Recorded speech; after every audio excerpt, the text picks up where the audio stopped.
Kreayshawn's profound influence in the music industry introduced a lot of fans to the underground they otherwise wouldn't have discovered, and when you hear her name, it's clear no one's got over her. Her music just doesn't age. It's like she was a decade ahead of her time. So today I want to take a look at what happened to Kreayshawn, so to say her life after the radio. Oh what? You thought I was done? Get a little fame, now you wanna have some fun? If you Google what happened to Kreayshawn, you only find negative articles from pop culture publications. As someone who's been keeping up with Natasha since she released Go Hard, I see a different picture of what happened.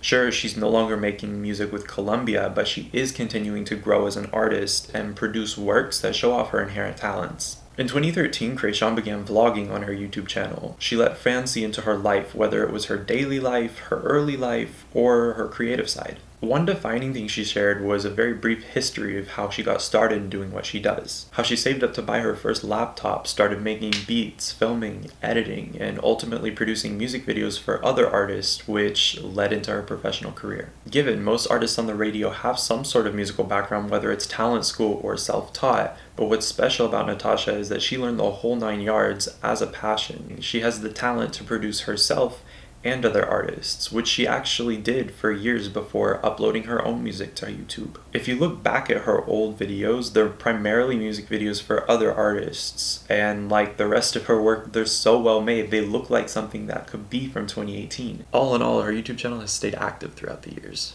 Oh, it's Kray, baby. Oh, hey, baby.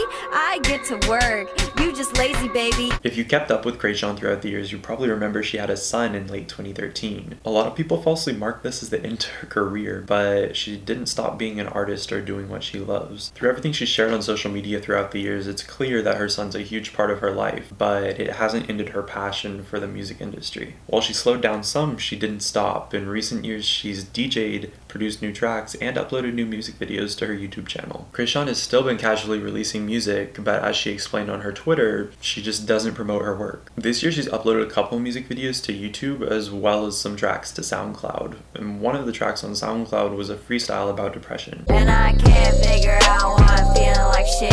People telling me, get up, you a lazy bitch. In 2013, when she was still vlogging, she uploaded a vlog about dealing with anxiety and depression, in which she explained the ways that anxiety has affected her in her life, as well as how depression in her family just makes them feel like unhappy people. Depression can inhibit people from partaking in activities they usually enjoy, so that might offer some explanation as to why she hasn't been as active in recent years as fans would have wanted.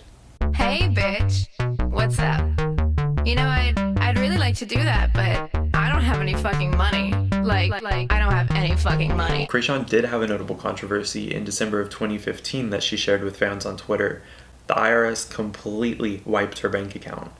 Her explanation was that her tax accountant stole her tax money and it never ended up with the IRS. Speculation at the time was that the IRS wouldn't have drained her account completely without notice, so it would have either been ignored by her or her accountant. A fan even tried starting a GoFundMe for her, which she refused for obvious reasons, and at the time I remember even being worried for her, but as time went on, she seemed financially stable. Besides a tweet saying she worked at a payment plan, there was no more information on the subject. Her final tweet on the issue expressed that at least something good could come out of the situation, but eventually all her tweets on the subject were deleted. So here's a hit, go and pass it on to all your friends. And slap it real loud when you're driving in the Benz. You be partying, no need to pretend. Although she doesn't have any recent hits, she definitely changed the rap game in her area of the industry. As mentioned earlier, she introduced many fans to the underground rap scene. Kreayshawn's splash led to the success of other rappers like her.